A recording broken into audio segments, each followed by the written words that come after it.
Welcome to the SciManDan podcast, the place where science and conspiracy collide. We are on episode 18. Thanks very much for joining us. Katz is back. He is back. He's so thrifty that he's yet to mortgage a property when playing Monopoly. It's Katz. Welcome, buddy. How you doing? I'm good. That jingle gets me every time. I think it sums me up completely, doesn't it? I'll tell you what. I'm going to talk to Wolf, and we're gonna jazz it up a bit. I think we'll put a bit more depth to it. Is that what you want? No, I like it, but it says everything about me. It says what would it be like? Hero, warrior. It's a very masculine. Right, I'm talking to Wolf. Completely. I'm talking to Wolf now. We're gonna get that sorted. Anyway, how you doing, mate? You all right? Because you weren't here last week, were you? I wasn't, and you know what? I'm gutted because I love Red Dwarf, and I'd love to have been here to talk about it. It was really good. But real life got him. It stomped on my dreams once again. Real life. Don't worry about it. We were thinking about doing. Next one we're going to do is probably the science of Star Trek. So if you like Star Trek, we'll get involved. All right, I'm in. Cool. Anyway, quick catch up on flat Earth news. So I did a search on YouTube this morning. Right, in the last month, how many flat Earthers channels have made a video with my name in the title? What do you reckon? Oh, I reckon we're in double figures. I'm going to go 12. Oh, it's 17. 17, yeah. That was my next guess. My worry is, am I single-handedly helping the flat earthers get views? That's my worry. They're always going to have something. If it wasn't you, they'd be responding to a BBC News article on a rocket launch, wouldn't they? They'd be responding to something, claiming something was fake. So. All right, fair enough. Anyway, let's crack on. We've got a great guest for you today. So joining us this week is a TV and radio presenter, podcaster and YouTuber with a first-class degree in natural sciences from Cambridge, no less. It's Greg Foote. Welcome and thank you for joining us. How are you doing? I'm good, thanks. I was waiting to see if I got an equally cheesy, beautiful little sting. No. The guests don't get that. Only Katz gets that. He's used to it now. He's used to it. It's taken me. The hardest thing about writing the notes is coming up with something to say about Katz at the beginning. Well, you nailed it. Thanks for having me. It's great to come and chat to you. Yes, pleasure. Thank you for coming on. So, Greg, you hosted the first ever science show on BBC Three, didn't you? Secrets of the Universe. How did that come about? Oh, how did that come about? So while I was at uni, I was doing a bunch of, student TV stuff, more kind of entertainment, fact entertainment stuff. And I was always keen to do a bit of telly. I started doing CBBC first, kids stuff, way back when, on a show called Whiz Whiz Bang Bang, where we used to make kids kind of invention ideas a reality. I remember. And then...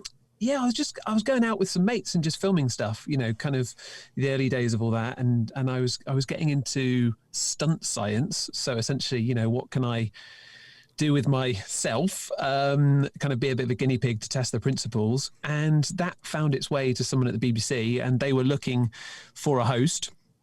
And they saw it and they're like, wow, this is perfect. So it was just a right time, right place. But, the same time, it had taken me a lot of time to make. I think I was on show reel number 13 or something by then. So we made that as a one-off, as a 1 hour episode first, and then it got commissioned into a full series. Yeah, so I guess you had a bit of, so you said about the stunt science, was that things like Mythbusters and stuff like that? You're talking about that sort of stuff? Yeah, I always used to love that stuff. Yeah. At the time, the BBC was doing kind of very, that's the doorbell. The BBC was doing kind of much more traditional, kind of straight. And that's Maddie running down the stairs above me because I'm in a little homemade audio booth underneath the stairs. Lol. They were doing much straighter stuff. So it was great to, play around with kind of more immersive science, I guess. That series saw me getting frozen and shot and buried alive, and it was a lot of fun. I bet. The other one which I thought looked really cool was the one called Factomania. So from the footage from that, like I say, it looked like it was a real blast. Were programs like that your end game for science presenting, or have you got bigger things in mind? Have you got a bigger plan? End game is such an interesting question because I don't think I've ever had an end game. I've always just kind of done what I've enjoyed. I am really kind of strategic, and I always kind of been thinking up, what could I do next? What area would I like to make content or programs in next? What platform would I like to make it in? How do I go about doing that? how do I, where do I build the idea? Where do I take it to? Who do I pitch it to? How do I grow it? But I mean, that was something I loved doing. That was a lot of fun. So it was a show for BBC Worldwide. Yeah. So it didn't show in the UK, but I think it played into 50 plus other countries. I think grabbed it. And it was great because when it was going out, I'd get messages from Italy and then Turkey and then, you know, all over the world of people that were kind of watching, again, these kind of stunts that we were doing. Yeah, it was a lot of fun. Yeah. In terms of, I always think, like, our end game, Cats and our end game is to get rid of flat earthers, isn't it? And conspiracy theorists. But the problem with that is we've then shot ourselves in the foot in terms of content creation, haven't we? Yeah, we're banging the hand that feeds us, maybe. Yeah. But I think it's definitely an honourable end goal, isn't it? Let's yeah, absolutely. The misinformation off the internet. Absolutely, yeah. Well, we'll talk about that more in a minute because, Greg, you do something quite similar, don't you, on Radio 4? It's something that I'm really passionate about as well. Yeah, so I've had a series on Radio 4, a couple of series called The Best Thing Since Sliced Bread. Yeah. Where essentially, you know, I'm taking claims that products are making, running them through the old evidence mill and finding out whether they do actually do what they say on the tin, quite literally. Yeah. Chatting to experts, you know, trying to get to the bottom of it, looking at the latest published research, trying to weigh up, is this sliced bread SB or is this just BS? And yeah, I really love doing that. And there are plans for more of that style of content on the way. Cool. All right, we'll chat a bit more about that in a bit. But I want to get into YouTube because Cats and obviously we do YouTube all the time.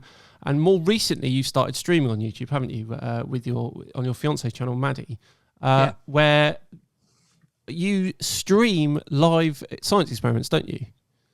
Yeah, so my journey on YouTube started with BBC Earth, and I've been doing a lot of telly. And James May from Top Gear basically started fronting a BBC Earth YouTube channel about science. Cool. He needed like a team around him, and I was one of that team that was kind of on screen. James only did it for, I think it was a year, and then I kind of stepped up to start making a lot more of that content. So I've been doing YouTube for quite a long time, but it's always me hosting for other channels, other brands. So I've got kind of my own YouTube channel. I've popped a couple of videos up there. Actually, most recently, a whole course on science communication, like how to talk about science. But yeah, when lockdown started, actually on day one of lockdown, which on the day of recording this is a year ago tomorrow. Yeah. Myself and Maddie, Maddie, my partner, she does kids TV presenting, also done a bunch of YouTube stuff, did BBC Earth's Nature channel while I was doing BBC Earth Science channel, so that's how we met.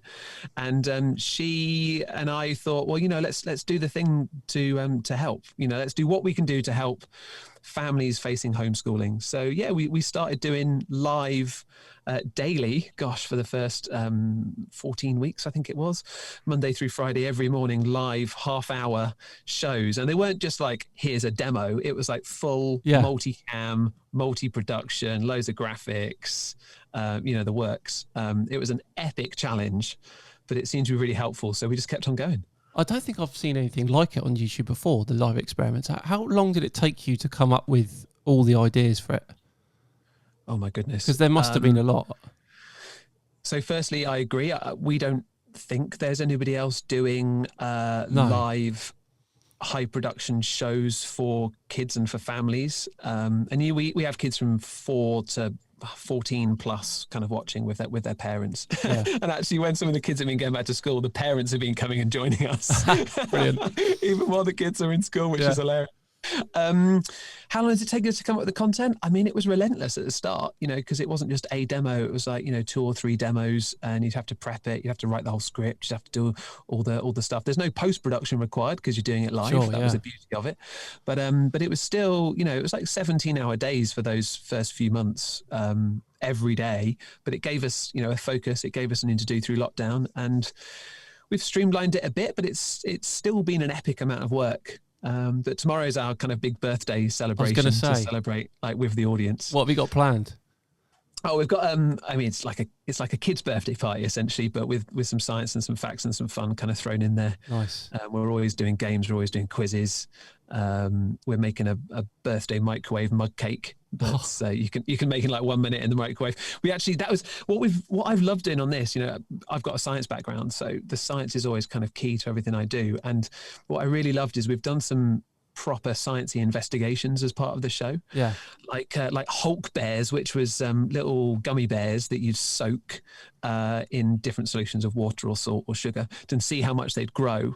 And we also did with the mug cakes. It was like, let's take out an ingredient and see what each ingredient does, and nice, do it as a scientific experiment. And my God, the kids and the families, like, they would just super get into it. And I've loved that, especially, as well as the community building side. I've really enjoyed seeing what people's creativity has kind of led them to do. Yeah, I mean, I think it's brilliant. As I say, I've not seen anything like it before. It's in a way, it's quite brave. I mean, I don't do much live stuff on the channel, and I've done a bit, and it still takes me a while to figure out what I'm doing, and I still get nervous when I go live on YouTube. I mean, you're obviously used to it now. You must be, but. Oh no, we're still both shaking before the show. Wow. Yeah, okay. Yeah. Well, that fills me with confidence. I think it's obviously still a little bit of nerves. Yes. But it's because there's no one else there. We've got multiple cameras, multiple microphones. Sometimes we've got various feeds. We've got infrared cameras. Sometimes we've got all sorts of fun and games, loads of graphics, videos, the works. Yeah. And I'm queuing all that from my laptop, kind of live and vision mixing. Wow. And Maddie's like handling loads of props and doing live makes and stuff. So there's still a lot there to be nervous about. Okay. Yeah. I've done a bunch of live telly before. I used to do Blue Peter for 4 years and Sunday Brunch on Channel 4 for like 4 years. But I love live. Like, I love that reactive. Like, you just have to be able to, whatever happens, you just run with it. Yeah. But it's always nerve-wracking. Yeah, it is. And I'm only streaming to, I don't know, like maybe 3,000 people live at one point. And I don't know about you, Cats, you must be what, 50? No, I'm joking. 50? Well, I get my mum and dad to watch. So my mum and dad, and of course my own view count. So sometimes I need double figures. Yeah. No, I'm joking, of course. We often do quite a lot of live stuff together. And it's always a good blast, isn't it, the live stuff? It is fun, but it is a little bit nerve-wracking, trying to think, there are people watching and they need to be entertained. It's not just having a chat with someone. There are people watching, they want to be entertained, and you think, am I, because I'm quite a boring person in real life. So I'm thinking, like, am I actually boring everybody on screen? But it is nerve-wracking. No, you're not, mate. But Katz and I, we're like you. We both believe that science communication is an extremely important part of society, and the more of us that do it, the better. When you think about your career and the direction you're going in now, I assume that means a hell of a lot to you as well. Oh goodness, yeah, completely, yeah. So, as I kind of mentioned earlier, I was aware that there weren't necessarily the resources out there, apart from the courses, the master's courses or whatever at university, to help people kind of equip themselves to get into this world of science communication that, as we know, can be a full-time job, right? It's now a profession to do this thing. Yeah. And there are various guises that can have, and we've talked about a few of the different levels and audiences and demographics and stuff already. But yeah, this is why I kind of did a 10-part video series on YouTube, which is like an introduction to science communication. Like, what can you do? What do you need to learn? What's kind of the way to shape your story and that sort of thing. But especially in the same as it is for YouTube, like, it's about the content being factual. Yeah. But at the same time, it needs to be engaging. Yeah. And it's the marrying of those two principles. Absolutely. I genuinely believe that anyone can do it. I mean, Katz is really well qualified, but I don't have anything past A levels in terms of qualification. I'm halfway through an open university degree, not completely yet, but as long as you've got the enthusiasm and you're, like you say, imparting stuff that's factual, I think anyone can do it, genuinely. Yeah, I think so. I mean, I don't think that necessarily means that anyone should do try. It. Yeah. I've worked with a heck of a lot of scientists all around the world, actually, in loads of different countries, running SciComm training or public engagement training. Still do a lot of it, albeit over Zoom at the moment. And some people are supernatural at it. They are supernatural, not supernatural, and they're fantastic. Other people have to work harder at it, and they might not be as naturally charismatic or as naturally eloquent as some of the others who are doing the course, or whatever. They are still fantastic science communicators. Sure, right? You can be nervous, you can be have a slower delivery and make really engaging science communication content, but I'm not necessarily of the view that every person should do it. Like, I'm not of the view that every scientist must do science communication. But I'm definitely with you on the fact that anybody can give it a go, and anybody who wants to do it can do it. And it doesn't necessarily matter what your background is. So yeah, I'm definitely with you there. Yeah, good. Well, I mean, I used to do quite a lot of tutoring, and I used to find that, especially in the sciences, some people's teachers could be, I don't want to say overqualified, but an example, there was an ex-employee of NASA that did some work, some teaching work in a private school near me, and they couldn't get across the simple parts of astronomy because they were so in deep in this world of what they've done through the work of NASA, and the kids weren't learning anything. I'm sure you've had this as well, but when someone gives you the following criticism, right, they think it's like an absolute, like they've defeated you with this criticism. And their criticism goes along the lines of, who are you talking to? A 5-year-old? Yeah. And I'm like, genuinely, thank you. Like, if you think I have boiled this down, like it is so hard, just what you're saying, it's so hard to take an idea from any area of science, tech, engineering, maths, and make it work for a 5-year-old. That takes a lot of work, a lot of translation, a lot of prep. Yeah. So if I've done it for a 5-year-old, I'm over the moon. The job's done, isn't it? Yeah. Spot on. Brilliant. Right, okay, we're going to have a quick interlude, and we're going to do what we call Cat's Curiosity. So this is where Katz will bring us a piece of science news that is interested him over the last week, and then we're going to have a quick chat about it. What have you got for us this week, buddy? Well, this week I've got something that I noticed a headline on the news, BBC, or the big old BBC News science section about hurricanes and how they were named. And you know what? I think people in America might be really familiar with this, but to me it was new. It shocked me, so I'm going to share this with you. Okay. Were you aware that when the hurricane season approaches, that the names of the hurricanes for each year are already predetermined? Did you know that? I didn't. I didn't know that. I thought it was alphabet, and they pick it when it comes. Well, there's an alphabet, but not all the letters of the alphabet are included. But they do have, I forget which ones they've dropped, but they select the names for the season. So they are in alphabetical order, but they're already known. And then there's a surplus list. And that surplus list we get onto if there's more hurricanes than expected. And twice in the past 15 years, we've had to jump onto that surplus list of names for hurricanes because we've had, irregularly, how can I put it, active hurricane seasons. And last year was one of those seasons, and they had to use Greek letters to name some of the hurricanes. And apparently it was so confusing to a lot of people, and the discussion on the internet tended to revolve around the names of the hurricanes rather than the damaging effect of the hurricanes themselves, that they decided to no longer use Greek letters to name hurricanes. And I knew none of that. So there we go. That's awesome. I knew the alphabet thing, but I was the same. I thought that, they just kind of make it up. They're like, oh, it's an F or it's a G year. Does that mean that I could look ahead at the list and be like, oh, when does Greg come up? When am I going to strike? You could. There's a video on the CNN website where it's actually CNN, not BBC, where I got it from. And it actually shows you the names for this upcoming year. So you can see what the names will be. But I don't think Greg was on, but maybe if I drop him an email, I'll see what I can do. I don't know. I also want to know with the Greek letters, it's like, alpha, phi, sigma. Like what names start with those? Well, I don't think they do the Greek ones in alphabetical order. I think they just use, so theta was one that they used last year. And then there was another one that sounded a bit like theta. And I can't remember what they were, but they don't go through the Greek ones in alphabetical. They just choose cool sounding Greek names. But then they decided that they were complicated and too similar. So instead of deciding to choose other Greek symbols, they just said, no, we're not going to use any Greek symbols whatsoever. See, as nerds, how much would we love for something to have like a Greek symbol that we know, so it's like mu, like, coefficient of friction, eh? So is that right for the UK ones as well, the UK storms? Or do we make it up as we go along? Probably, don't we? I have no idea, but I feel it's massively under-researched now for this section. Honestly, it probably is though, isn't it? It's probably like, right, what the storms come over, what are we on? B, Bob. There we go. Yeah. It's Hurricane Bob. Put it out to the news. It's Hurricane Bob. It's Storm Bob. It's not a hurricane, is it? Storm Bob. It's the UK. It'd be like Keith. Storm Keith. Still Keith. Oh. I feel like a Storm Keith would do a lot of damage. I don't know if that... Storm Dan, though, that would never happen, would it? Because a Storm Dan, that would be like a mild breeze, wouldn't it? Knocks your wheelie bin over. Yeah, exactly. Oh dear. Right. Okay. So let's bang on. So like we were talking about your Radio 4 program, it's quite similar to what Cats and I do. So Cats and I, we go against conspiracy theories, but you have a look at things, the marketing claims, don't you, made by companies and debunk them. Mm-hmm. Can you give us an example of something that you've done on that?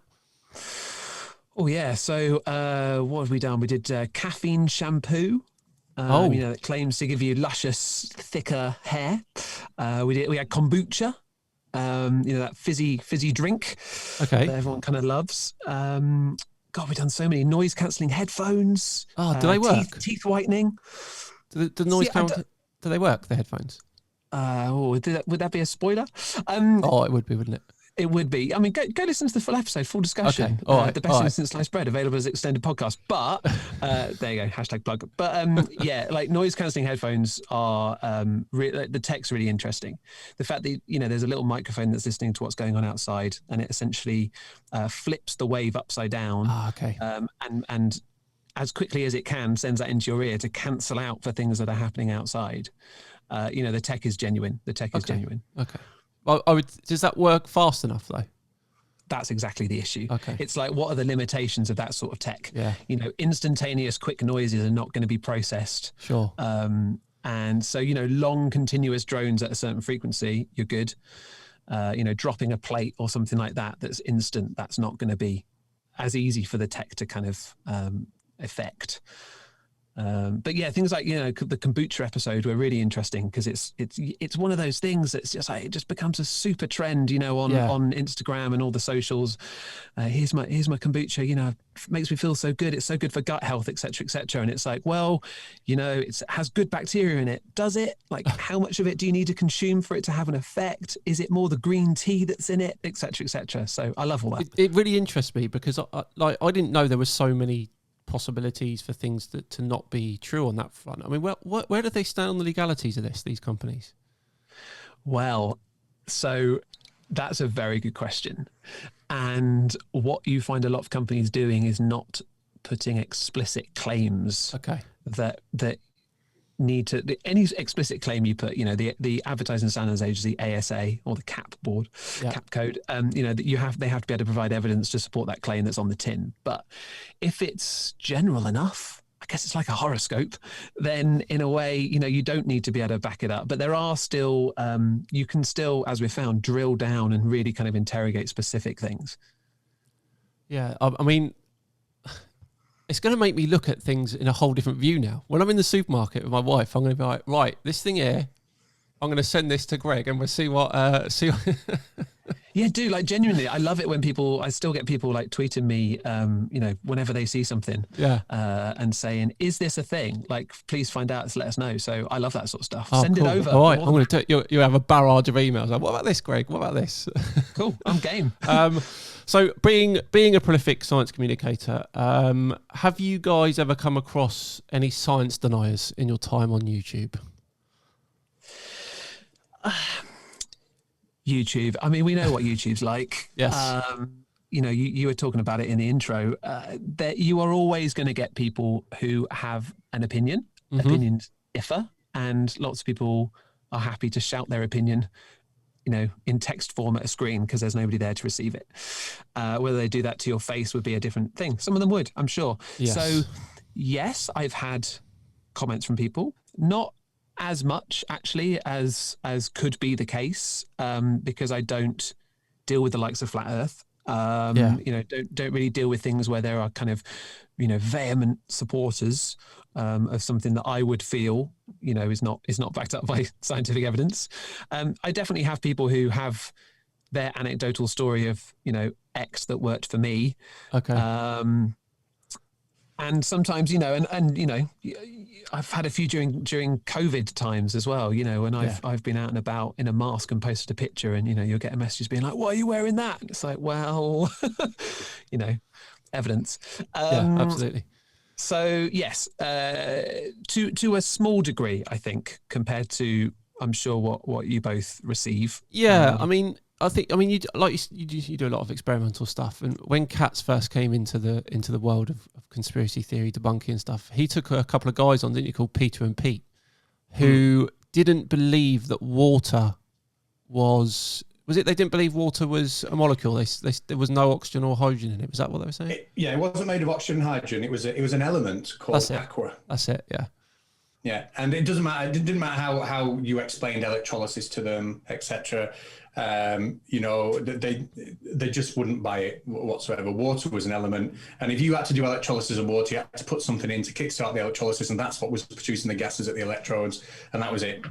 And they still hold that opinion now. See, I don't see what is necessarily the benefit of holding that opinion. No idea. But they also believe that clouds are made of salt and you can make oxygen with a bicycle pump. So part of me wonders now how much of them are testing the patience of the subscribers, should I say. I know. Yeah, they rickrolling you. Yeah, possibly. Greg's just hearing the tip of the iceberg here from all of the nonsense that we've been exposed to. I mean, there is so much. But the flat earthers are the ones that I go after most, and Katz has had a lot of dealings with them as well. I mean, you obviously know of flat earthers. Any experiences with them? No experience directly. Okay. No, like it's I've enjoyed following it as a rational skeptic. Someone who likes to kind of go, okay, all right, why would they believe that? How could they believe that in the face of this and this and this? So nothing directly, but it's something that I've definitely watched with interest. Okay. What do you make of the people like, I mean, I don't know if this is real, but I heard stories about people like Freddie Flintoff and who was the boxer, Katz? Cole Froch. Yeah. Coming out as flat earthers or at least flat earth apologists. Have you heard of that? I have not heard any of that. Okay. I think what we've also got to be, and I'm sure that you dig into this more when you hear something like that, but it's like, who is saying that? And what is the context that was said in? Because if actually they said, well, it is a fair question to ask, or whatever, in whatever context that is asked, then that can be taken out of the context by sound bites. So I've also learned, I think, in the same way that I've learned to not immediately believe a claim on a product, I've also learned to, and this is something that we should all do really, especially when we engage with social media, don't just take a quote out of context as gospel. Find out what they said after it, before it, read wider around what they're thinking. But there are lots of people that will have that view, as you've no doubt found, and that will no doubt include some people that are more in the public eye. Yeah. I mean, the only one I've directly heard say it is the basketball player. Is it Kyrie Irving? That one? I think he's the only one I've directly heard say that he believes it. I just worry because these people have got lots of followings and lots of followers, and a lot of them believe everything they say, don't they? That's my worry, things like that. Well, that's the danger with talking about products and or therapies or treatments. If people are, we saw it plenty, didn't we, with Trump? Hey, if you do this or drink this or take this, then you will be saved or cured or whatever. That's when it becomes dangerous, because then, as you say, it's somebody with a following who has trust with a particular group, and they may then try that thing that is dangerous. That's when this becomes really, really problematic. Yeah, completely agree with you. Right, let's cheer ourselves up a bit and play Guess the Conspiracy.